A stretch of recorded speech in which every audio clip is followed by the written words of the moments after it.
पाकिस्तान में तो पता भी नहीं है कि अफ्रीका कहाँ पे है और अफ्रीका की क्या वैल्यू है।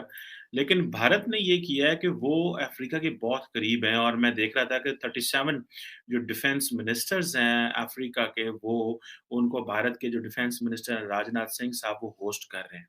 अब आप इमेजिन कर सकते हैं कि ये कितनी बड़ी एक एक्टिविटी हो रही है। ये भारत आपका के ये जोहरी आबदोज का जो तजर्बा किया है इन्होंने, आप बैलिस्टिक मिसाइल दागा है खलीज बंगाल में, दुनिया का छठा मुल्क बन गया है। रूस, चीन, अमेरिका, बरतानिया, फ्रांस इस सलाहियत के हामिल हैं। डिफेंस एक्सपो हो रही है जिसको जारी बात है ये सारे के सारे एक इंडिया अफ्रीका डिफेंस डायलॉग के नाम से ये जो कर रहे हैं और ये गुजरात में हो रहा है। अब ये जंगी जुनून में मुब्तला है, हथियारों को बढ़ाकर देकर अमन को ख़तरे में डाल रहा है। कहाँ इस्तेमाल करेगा आपका, किसको मारेगा? अब हम इनके दुश्मन हैं।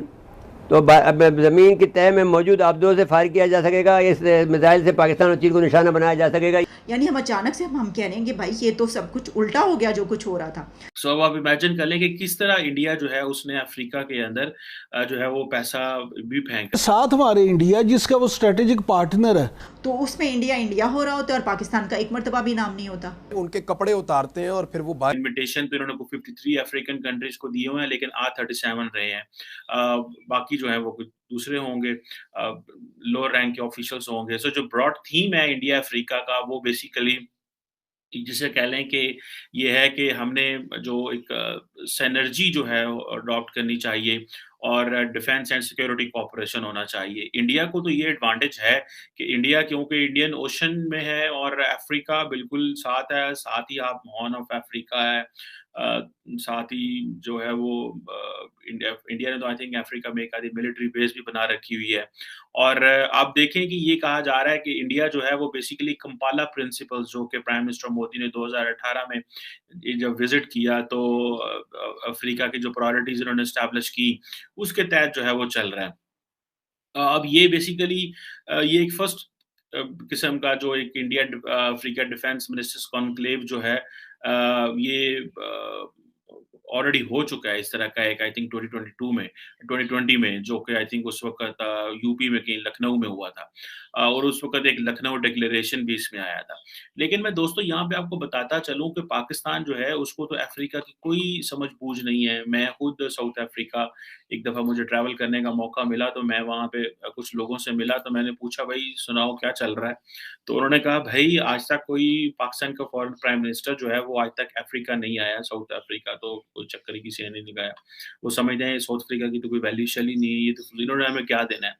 हम तो जाते हैं जहाँ पे हमें कुछ मिलना हो, ठीक है? अब आप इमेजिन कर लें कि किस तरह इंडिया जो है उसने अफ्रीका के अंदर जो है वो पैसा भी फेंक रहा है। और मैंने बहुत देर पहले उस वक़्त शशि थरूर का एक आर्टिकल मैंने पढ़ा था लॉन्ग अगो जिसमें उस वक़्त आई थिंक वो $5 बिलियन की जो इन्वेस्टमेंट्स हैं इंडिया जो अफ्रीका में कर रहा है। लेकिन हम जो है वो जो इंडिया अफ्रीका अगर डिफेंस डायलॉग की बात की जाए तो basically that is a one way. तो बेसिकली तो इंडिया और चाइना का जो कॉम्पिटिशन है वो अफ्रीका में भी है। और आपको याद होगा कि जिस तरह इंडिया ने सेंट्रल एशियन ममालिक में भी काफ़ी पैसा लगाया और और उस पैसे की वजह से बिकॉज़ दे अंडरस्टैंड के जो चाइना वहाँ पे मौजूद है, ठीक है जी? तो हमें वहाँ पे अपनी वो करनी है, अपना एक इन्फ्लुएंस लेके जाना है। तो ये चीज़ें जो हैं, ये बड़ी इम्पोर्टेंट है कि क्यों करके इंडिया ये समझता है कि हमें ये चीज़ें करनी है बिकॉज़ उनको उनको इस चीज़ का पता है कि अगर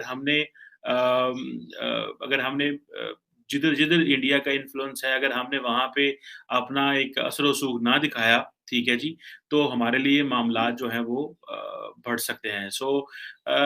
एक तरफ वो सेंट्रल एशिया में अपना असर-ओ-रसूख बना रहे हैं ताकि हम चाइना को काउंटर कर सकें। अभी वो अफ्रीकन ममालिक के साथ अपनी उनकी कैपेसिटी बिल्डिंग पे काम करेंगे, उनको ट्रेनिंग देंगे, उनको साइबर सिक्योरिटी में, मैरिटाइम सिक्योरिटी में, काउंटर टेररिज्म में जो इंडियंस हैं दे आर वर्किंग। तो अब ये देखें कि दिस इज़ नॉट जस्ट कि आप पैसे के साथ इकोनॉमी तो जो है वो करें। मैं जब साउथ अफ्रीका गया तो पता चला कि यहाँ पे इंडियंस की बहुत बड़ी प्रेज़ेंस है। ये आपका ये जोहरी आबदोज का जो तजर्बा किया है इन्होंने, आप बैलिस्टिक मिसाइल दागा है खलीज बंगाल में, दुनिया का छठा मुल्क बन गया है। रूस, चीन, अमेरिका, बरतानिया, फ्रांस इस सलाहियत के हामिल हैं। पाकिस्तान की भी सलाहियत हासिल करने में कोशिश कर रहा है, लेकिन मैं समझता हूँ कि मुमकिन है पाकिस्तान के हमारे पास ये पास सलाहियत जी, मौजूद है जी, लेकिन इजहार नहीं लेकिन किया हम लोग इजहार नहीं कर रहे हैं जी। इसलिए कि हम चाहते हैं कि ये खुश रहें। अल्टीमेटली आप कहाँ इस्तेमाल करेंगे मुझे ये बता दें। आपने सब ने बंद कर दिया है बनाने अब चीज़ें जी। आप ये इंडिया लगा पड़ा है बनाने में सिर्फ हमें करने के लिए।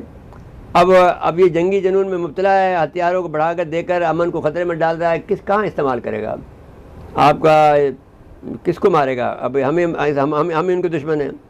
तो अब ज़मीन की तह में मौजूद आबदों से फायर किया जा सकेगा, इस मिसाइल से पाकिस्तान और चीन को निशाना बनाया जा सकेगा, ये बात वो कर रहे हैं। तो भाई आपको फिर दूसरा मुल्क कुछ नहीं करेगा क्या आपके साथ में। तो आप ये बातें जो करते हैं खामखा की एक जो छुट भरियों वाली, इस बात को छोड़कर आप मैंने लोगों की फलाह बहबूद की बातें करें। वो इंडियन के जो लोग हैं वो भी इंसान हैं, हम भी इंसान हैं। आप कब तक उनको आप ये काम इस तरह से करते रहेंगे कि आप लोगों को मारने के लिए आप जो है वो मिसाइल पे मिसाइल बनाएं।